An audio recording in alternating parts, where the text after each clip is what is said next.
As a creative aspect, TV is one of the best things that we do as a species. Along with music and film and books, they bring out the best creative of all of us. They entertain and they bring so much joy to many. They invoke emotion and enable us to feel things that we bury sometimes deep down. That's what this podcast is for. Welcome to A Million Little TV Shows. This is what I call the breakdown while I break down. Each week I will go through a different TV show, a different season of that TV show, and different episodes of that show.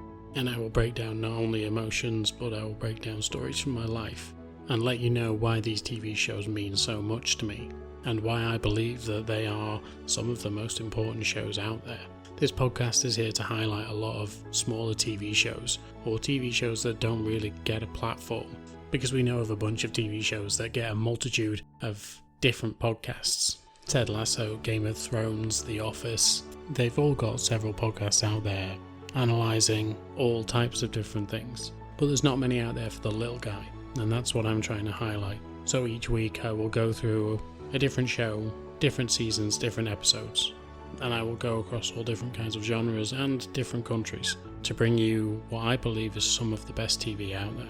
So I'm glad you're here with me. I'm glad you're here for this journey. And if you've watched the shows before and you wanted to come here and get an analysis on them and have someone go through them and pick out bits that you might have enjoyed, then I'm glad you are here. If, however, you have never watched the show and you just want to come and have someone talk in your ear about different TV shows, I'm glad you are here. But I hope that it inspires some people to go and seek out these TV shows. They deserve to be watched. They were made with love and care, and they are the same as this podcast, made with love and care. I am your host, Mike, and I will take you through every adventure, every horror, every piece of drama, and I hope that you enjoy the show.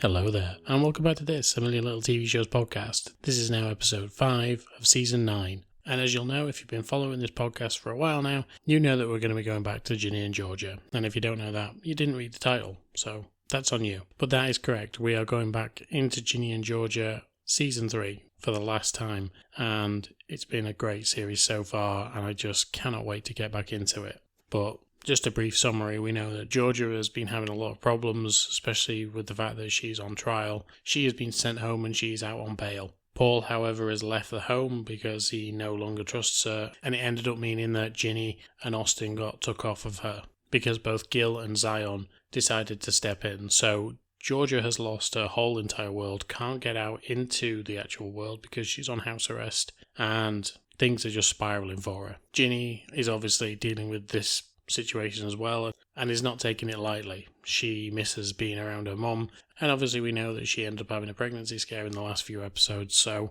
after an abortion she feels like she wants to be around her mother more. And so we get into today's episode. In the last episode, we know that Georgia confessed to Paul that she was actually pregnant, and that's where we pick up from. So this is Ginny and Georgia, Season 3, Episodes 8 to 10.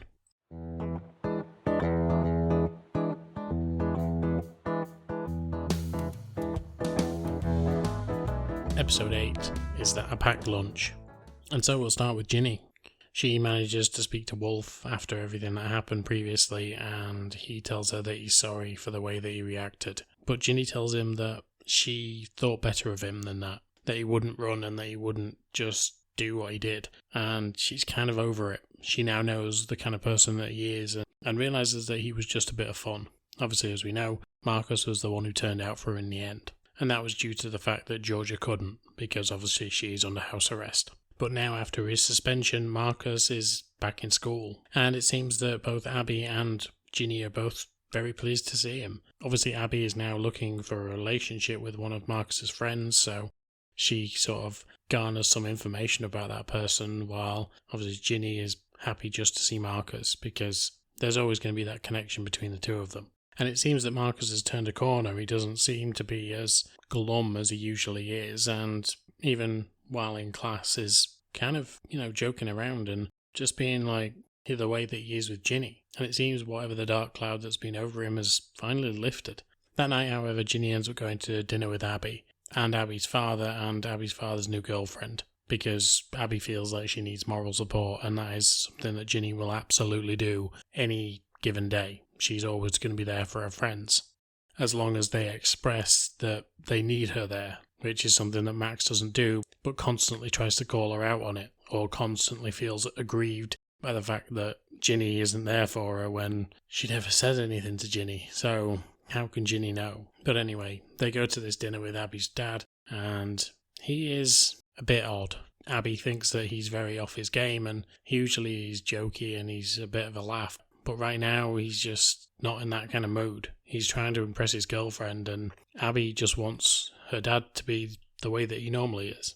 And so with the stress of all this, it seems that Abby has gone back to her old ways and has started to throw up. Because Abby has bulimia, and it's something that she needs to talk to people about. Ginny realises in the restaurant when it's stated that someone is throwing up in the bathroom that it's probably Abby, and decides that she needs to talk to her, but also that maybe one of the other guys from Men could actually help her out. She knows that Max would go over the top with it and decides to go for Nora, especially since Nora has decided to build bridges with Ginny. And so Ginny and Nora go over to see Abby, and basically Ginny confesses quite a lot of stuff that's happened since she moved to Woodbury and tries to get Abby to talk, as well as getting some stuff from Nora. And eventually Abby comes out with it and tells them both that she has been doing this. She has been throwing up. But she sees that she has a support system around her, and that maybe this is going to be a good thing for her because finally she can let this go. Now, of course, I know it's not going to be that easy. I'm not naive. And it's a hell of a thing to go through. And I can only imagine how bad it is. But thankfully now, both Ginny and Nora know what to look for, and therefore will be able to help her out in certain ways. Ginny also ends up going to therapy and asks Zion to go with her. However, during the therapy sessions, obviously certain things come up about the way that Ginny has lived her life with Georgia, including what Georgia would have called car camping trips, which is basically the kids and Georgia living out of their car. Zion knew nothing about this and is really pissed off with Georgia for this. He reassures Ginny that she is in a good place now and that he will keep her safe. But of course, with everything that's gone on, Ginny feels like she needs both her mum and her dad. But she fears that her mum is going to go to prison. And she doesn't think that she can do it without her. Even though Zion is essentially telling her that he is there for her, Zion is always the one that will sort of flee at any given moment. Whereas Georgia has always been the one to flee, but has always taken her kids with her. So it's Zion who would be the one who could possibly disappoint her in that way. Georgia would never do such a thing. And so speaking of, Georgia and Paul get into about this whole pregnancy thing, and obviously Paul, he's excited, but he needs to keep the boundaries there because Georgia is someone who will manipulate him. And he ends up staying at the house and staying on the sofa, but Georgia is trying to remind him of what he is missing out on. And so Paul, now living back at the house, decides that he's going to stay for a bit, and Georgia does what she does best. She puts on a good dress, she puts on some lipstick, and she ends up making him his lunch. Basically, she becomes the housewife. And, of course, Paul starts to see that she is trying and that maybe he misjudged her and the usual things that stupid men think. He goes off to work, and obviously, like I've said, he's got a packed lunch, and straight away Nick asks him all about this. Obviously, he tells Nick that he is revising his statement about what he's going to do with Georgia because, well, things have changed. He ends up going to court for her, and he starts to turn out for her a bit more. That night, however, after Zion confronts Georgia about what the hell she's been doing and why she's been getting up to certain things, like car camping, Paul comes down and ends up diffusing the situation. He essentially asks if Zion wants to go for a drink with him. He and Zion head out, they start having a drink, and all of a sudden, Zion says something that triggers Paul. He tells him that Ginny has been having a really hard time of things lately, and it's something that a teenage girl shouldn't be going through. And Paul realizes something, that the reason that Georgia ended up having that pregnancy test was because Ginny was pregnant and not Georgia. He heads home that night and confronts her about this, and she can't deny it. And so Paul leaves. He goes back to his job and he makes the statement that he was going to make, and he tells the community that he and Georgia will be breaking up. They will be getting a divorce, and he will concentrate on town business from now on, When asked whether she will go to jail, he gives no comment. He also fires the lawyer that Georgia has been working with because he was paying for all of that to keep her out of jail. And so now Georgia is all alone. She knows one thing, and that's that if she goes back to the biker gang that she's always been a part of, she can get protection from them. And so she starts to make a plan to flee. She gets her money together, she gets her biker jacket together, and just before she's about to head out, Joe comes in. He asks her what the hell's going on, and they end up kissing, and by the looks of things, they potentially have sex. Now, what's interesting about all of this, when it comes to Joe, is that earlier on in the episode, we saw Cynthia getting drunk with a friend of hers, and she confessed that she had slept with Joe. And so now it is out in the open that there was a potential suitor. That means that other people now know that Cynthia was having an affair on her husband, the one who was dying, the one who is the reason that Georgia is on trial. And so potentially that is Georgia's out, apart from the fact that Georgia wants to flee. And also Joe ended up hitting Gil, which was possibly the best moment of the 3 series. I thoroughly enjoyed it and didn't expect it, and I thought it was fucking great. Anyhow, Georgia ends up going on the run. She runs over to Marcus's, she steals his bike, and she tells Max not to say anything. And then she heads off. But by this point, she's having doubts. She knows running isn't the right thing, and before she can get too far, Ginny gets a phone call. She's hanging out with Marcus at this time and trying to work out everything that's been going on, and then her mother calls, and it's a number that she doesn't recognise. Georgia is in a police cell, and her one phone call is to Ginny. She tells her that she's sorry, and she tells her what she's done, and Ginny essentially says that her mother can't do this alone, and that she is going to go and do everything that she can to help her mother out.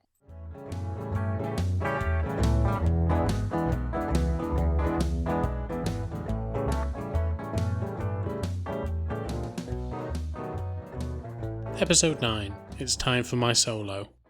And look, I know I've been giving her a lot of fucking stick for this last 3 episodes of the podcast, but there's been a good reason for it. And this is the episode that proves that. So this episode is mostly about Max. There's a little bit of Ginny and Georgia in there, but it's mostly about Max.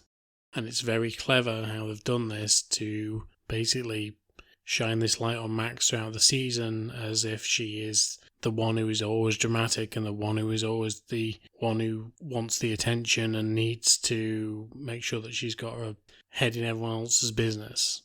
But then this episode comes along and you realise why and what Max has been going through, and the fact that she loves Ginny so much and that she wants the best for Ginny. And she loves her friends so much because she wants the best for them. And there's always been that suggestion of some sort of OCD or ADHD that Max has.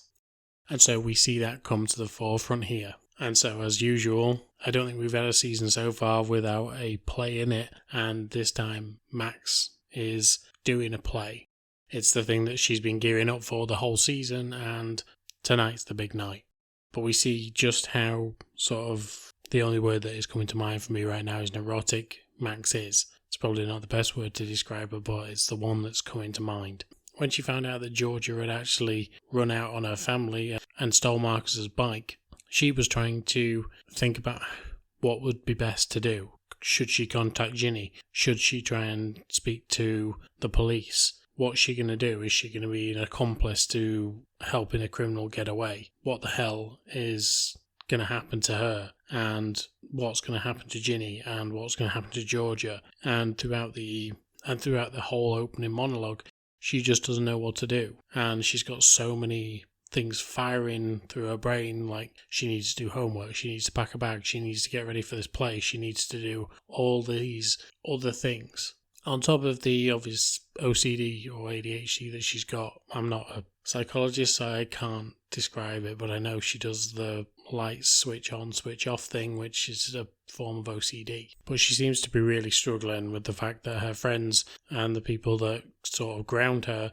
aren't there anymore. And of course, there's the whole problem with Marcus and the fact that he's drinking. Now, at the end of the last episode, Georgia actually told Max that he was drinking again and had found his stash essentially in the garage. And so Max now is also dealing with that. Does she tell her parents? What does she do? she isn't sure, and she knows that Marcus will just freak out. And of course, with everything that's going on around the group, Abby is currently pursuing this relationship that she's always felt that she's never been ready to be around other people. She generally hates other people, but this new person has come into her life, and it seems like she can't even tell Max about this. But she's excited and she wants to be around this person a lot, and therefore, at some point, Max is going to have to know. And Abby isn't exactly subtle about actually keeping this a secret. Everyone else obviously know because they can see what Abby's doing, and they know that Abby and this girl have been hanging around, but Max is the one who's left out again. And Abby doesn't tell her because she feels like Max will just make a big deal out of it, and Abby just can't handle that. Everything else around the group, obviously Ginny's pregnancy, the fact that Ginny burns herself, the fact that Nora's been going through all this stuff with the fact that Georgia murdered Tom, it's all just a nightmare and would be too much for Max to actually take in, but they're trying to protect her, but also trying to not have the drama there that they know there would be. But now we're seeing it from Max's perspective as she's being left out of all these things, all these major parts of people's lives, and all she wants to do is be there for them and care for them. And when she eventually talks to Marcus about what's been going on and about his drinking, he tells her, look, you say anything to our parents and we are done. I will never speak to you again if you say a word. Because she finds him in school with bottles of liquor and can't believe that he's gone to these depths. They end up going to the play, and she's also been having issues with Silver because Silver just says that everything's okay, and she doesn't like that sort of wishy-washy feeling that she gets from Silver. But then when it turns out that she's got scenes with Sophie and she's been practicing with Sophie, things start to get on top of her more and more. And it seems that the feelings that Sophie has for her have not gone away. And the feelings that Max has for Sophie have always been bubbling on the surface as well. So there has been a massive amount of tension any time that you've seen Sophie on screen with Max. But when it came to actually being around Silver, it felt like it was just a mismatch. Whereas last season, it felt the opposite. It felt like it was a perfect connection between the two of them, and now it just feels awkward. So Max goes into this play, and obviously tensions are high backstage, and Max is trying to do her best throughout the play. But when she actually does her solo and comes backstage, she has an argument with Silver. Essentially, she feels like Silver is a bad girlfriend. She finds out Silver has been the one who's been getting these bottles of liquor for Marcus, and Silver doesn't see it as such a big deal. She just says, well, everyone drinks. She doesn't see the excesses that Marcus is going to, and obviously now, at this particular point, he's literally sat in a crowd watching this play, and he is off his face. Max seems to be the only one who's worried about him, and that's because nobody else can see what's going on. Even Ginny at this point can't see what's going on. But Max is always the one that will be there to look after her brother, and that is what she's doing right now. So she tells Silver that she's a bad friend and that she's certainly a bad girlfriend. But after her solo, Sophie ends up kissing Max, and Max just ends up exploding on both of them when they're backstage. She tells Silver how bad that she's been throughout this whole process, but she also tells Sophie that as much as my feelings have gone away for you, you are always the one who comes messing me up, and I need you to stop. She finally stands up for herself when it comes to the two ladies that have been basically dueling over her heart for the last 9 months. But this is Max, and she always needs to be in a relationship, or she needs that connection somewhere. And now her friends have gone, but also her brother, and now the people that she has been in love with, both Silver and Sophie. And so she is alone once more. And any time she tries to get an answer out of Marcus about what's been going on, because she went and told her family what's been going on, Marcus just won't give her an answer. He won't tell her a thing. And now the frustration is that it's Marcus who is being evasive. He's been evasive for the last 3 seasons, and it's really starting to grate. Because yes, he lost his friend, and that is tragic. But right now, he's losing everything because he just won't open up to anyone, and it's fucking killing the audience.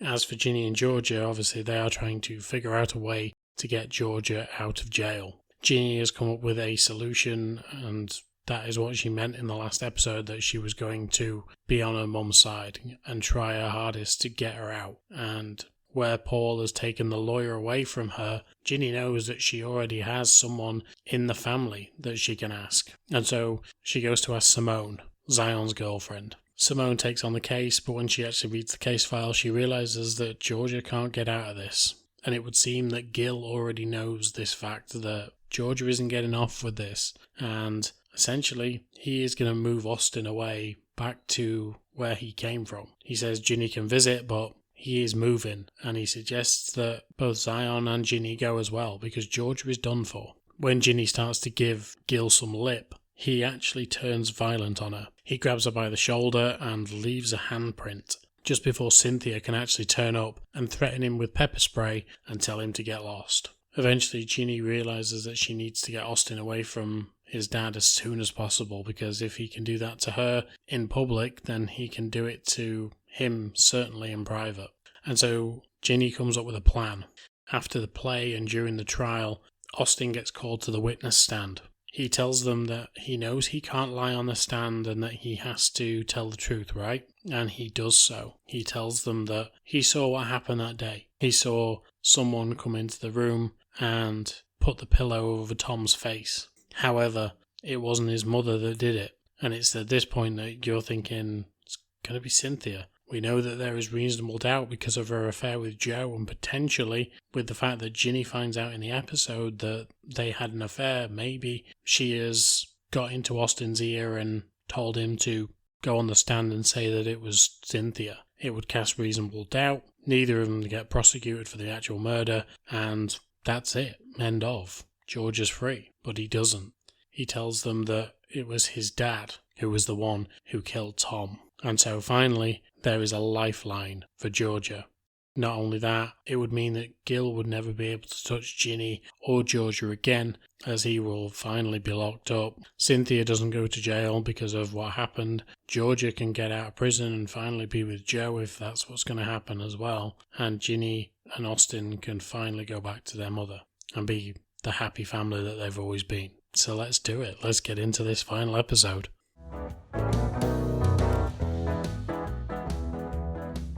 Episode 10, Monsters.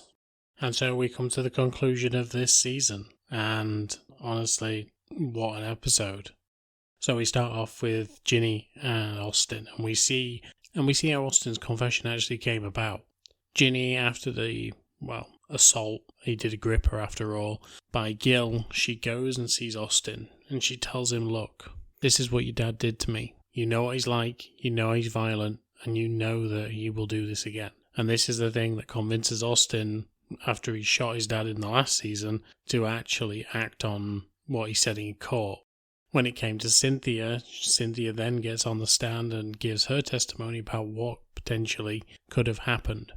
And again is convinced that is there potential that Gil got into your house, heard what was going on, because Cynthia and Georgia actually conspired against Gil to actually get him a place in town. So he's had to move into a place outside of town, but just close enough so he can get in to see Austin. And so after speaking to Austin, Ginny actually goes over to see Cynthia the night before the trial and tells her, look, I know what happened between you and Joe. My mother knows, and she never said a word. So why do you think she did that? You know that she just cares. You know that she didn't want to get you into trouble over any of this, and now she's in the stand. She's in the dock for this. So tomorrow when an alternate reality is put in front of you, please agree with it. And so when Cynthia is on the stand, she also gives the testimony that potentially Gil did this. Gil, by this point, has already fled town, and Georgia is found not guilty. See, for Georgia, there is always a way to get out. We don't always see it, but at some point there will be a way. However, once Ginny and Austin get home, Austin seems very different from the way he was before. It seems that this whole thing with his dad is affecting him, and every time a door opens, it's as if he fears that his dad might walk through it, or maybe he's just in fear of the people that he's with. Let's not forget, he knows that his mother murdered someone in cold blood right in front of him. And so maybe he just doesn't trust her. Maybe he thinks that she will off him. And so something about him has changed, and has potentially changed for good. We see it later in the episode when he's confronted by Ginny about how he's feeling, and yells at her. He tells her to go away and get out. So whatever it is that is affecting him, whether it is the repercussions from his father or the fear from his mother, something is not sitting right with Austin. Joe, however, has his sights set on Georgia. He has done since the day she moved into town, and now he can finally actually get his claws into her. That sounds wrong, it's not that type of person, but he has wanted her for so long now, and all he wants to do is be with her. So he goes to see her and they talk, but Georgia tells him that she needs to show commitment to her children right now, because she has bounced from man to man to man for the last God knows how long, and even when she moved into this town, it was difficult because straight away she found Paul, and not only that, she found Joe, and there was potential there for both of them. And the very instant that Georgia got into town, there were going to be people after her. So now she says that she has to lay off any sort of male contact for now, even though she wants Joe. You can see that she does. There's always been a thing for her there, and he would be the best option for her. He would be the person that gives her that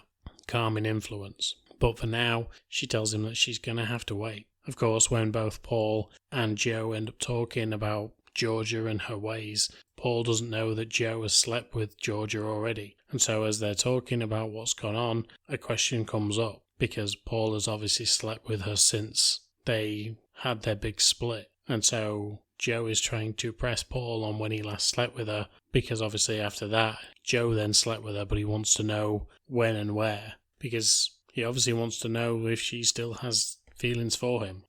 As for Paul, it seems that he is in a real bad situation because of everything that's happened with him and Georgia, and the fact that he didn't back her, and the fact that she's now got out and she's free and she's innocent, or innocent in the eyes of a jury. He has been pulled from pillar to post over this. He's now been told that he must be re-elected as mayor, even though we only had an election, six months ago? Like it was in the last season, so he went up against Cynthia. So we know that he's had an election previously that he won. But now he's portrayed as the bad guy because of his dealings with Georgia. But not only that, he has also passed this bill which is going to let big businesses into town, and therefore the small businesses like Joe's is going to end up being an absolute mess. And so because people are seeing him back that, and also everything that happened with Georgia, they've started to turn on their own mayor, who has always been the light of the community.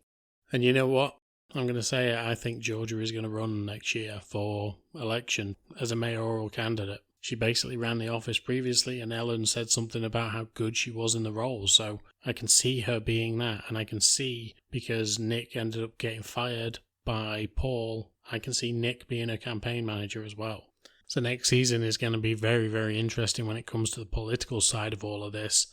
Then we'll get on to the Baker family. So Marcus has been in a bad way. This whole season he's been in such a bad way, and it only gets worse. Like this last episode, he's drunk throughout most of it, and right at the end he is a fucking mess. The only person that is truly seeing it is Max, and every time Max tries to pull him away from the situation, he just gets worse and worse, and he denigrates her for trying to help him. Even when he walks into the house right at the end of the episode, and he is off his face drunk. He has a go at his dad, he has a go at his mum, and when his mother asks, "Do you hate us?" he says, "No, I hate me."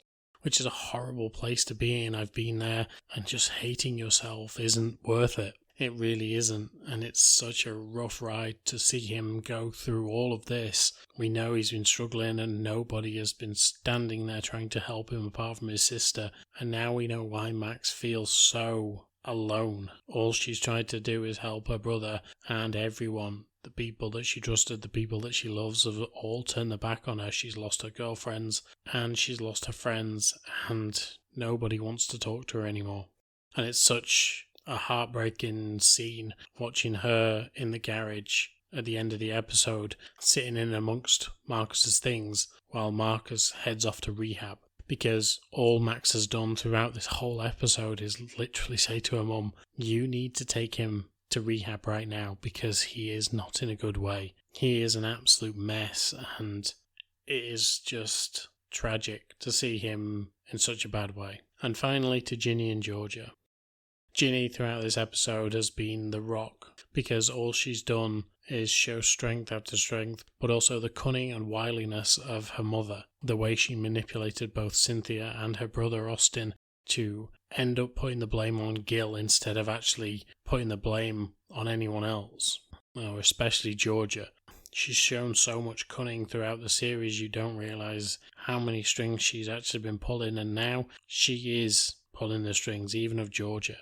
As for Georgia, we know that she got off, and we know that she is a free woman now. We know she wants to pursue Joe, and we know that she's going to try and settle down for her kids and be there and not just work into the next man's life and be the person that she has been for so long. Like I say, I think she's going to get a grounding within this town and try and take over the mayoralship, because why not? Anytime that she's done anything for the council, she's absolutely nailed it, so why wouldn't this be a good idea for her?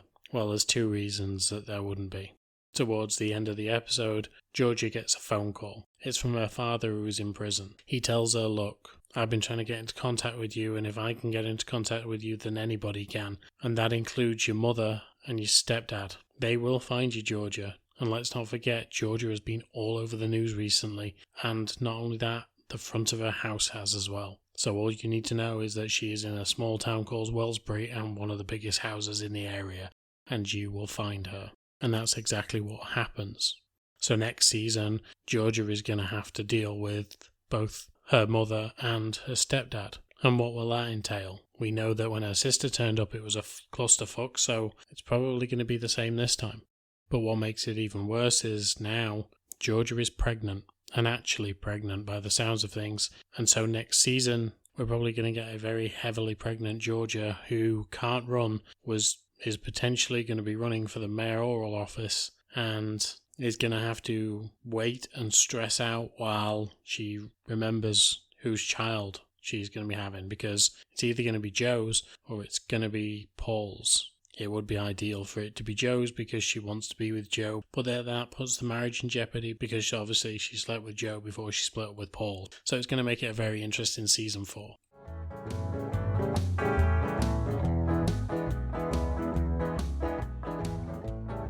Okay, so this has been an amazing season. It really has. I've so thoroughly enjoyed this. There's not many shows that I want to watch again and again. Ginny and Georgia is getting to that point where I just want to watch it again. So I think it's such a fun show, very interesting, and deals with a lot of interesting topics. Again, the dynamic between the adults and the children throughout the show as well. Really kind of, like I said, there's not many shows where the screen time is split so well between the two. I mean, Yellow Jackets is now a perfect example of that. It's done it so well over the last few seasons where the screen time between the two is really played off well. Like Stranger Things is great, but obviously there's more of a focus on the children than there is on the adults in that show. Whereas this and Yellow Jackets, I think, does a very good way of balancing the two.